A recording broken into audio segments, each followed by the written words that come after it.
Hey, alright, check this out. What brings you joy? Is it more things or less things? Or you might assign joy to a certain thing, you might assign misery to the lack of a certain thing, but actually you are assigning the feelings, and the feelings come from with you and you can summon them. Now at any given time you can summon confidence, you can summon honor, you can summon self-appreciation, you can summon joy.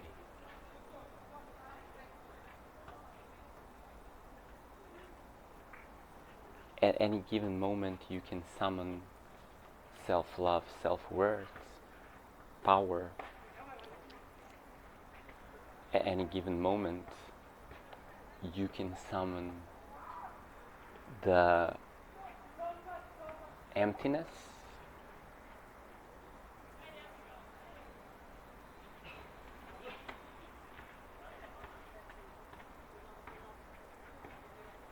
relaxedness, peace supreme.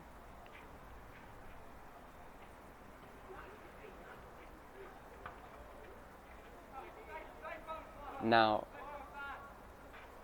intellect, might call it even ego, but I'm really thinking about the mind that's there to give us choices about things. So it's the lingo, it's the mind that is analyzing relationships between the ego and the objects in the world. Ego is relationship that we have with this representation of the self and other beings or objects in the world. So that faculty might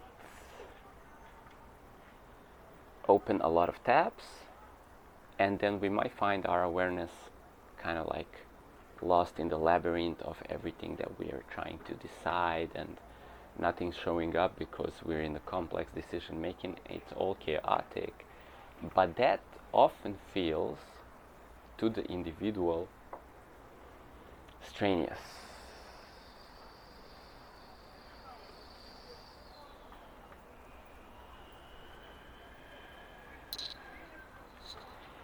And all these mixed perspectives that are literally become like sub-personalities, like, hey there, I'm looking from this perspective, I'm deciding about this, I want to check this out, I want to check this out, I want to check this out, I want to talk about that, I want to feel that.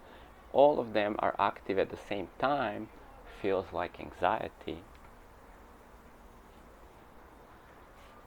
And of course we need to bring every perspective, we need to go there and see it, and then we need to bring it back into the center, and then see this one, and then bring it back into the center.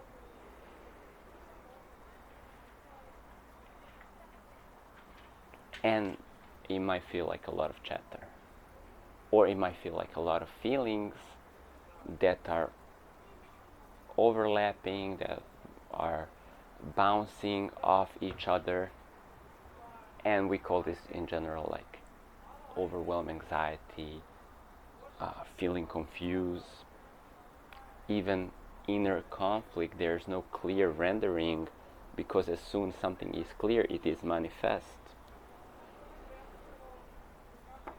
And clear in the mind, manifest in the external. So what about then invoking these qualities as like ease? Breathe in ease, you become that.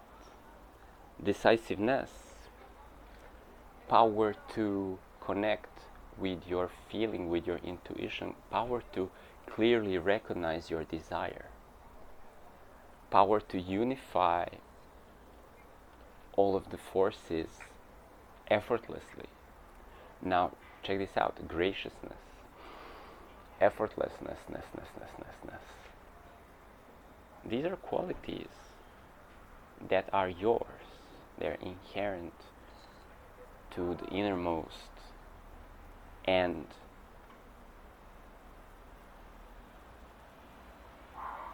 if we do not anchor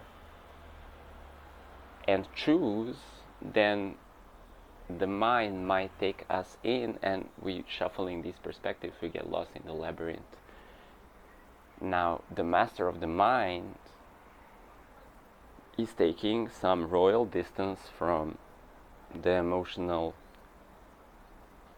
and ideas, and it's just like, okay, let's summon qualities of peace, enhanced intuition, effortless observation, ability to communicate with the emotions, ability to destroy and create mental images with effortlessness and ease. Have you ever had a feeling that sometimes you're at mercy of these like behavioral patterns or thoughts, and like negative thoughts or positive thoughts or battling thoughts? They're just like, right? How about knowing of mastery? Knowing that I am the master, I am the master.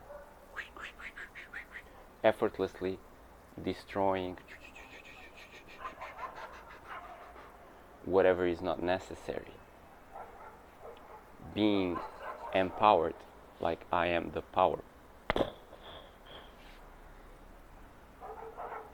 All of these.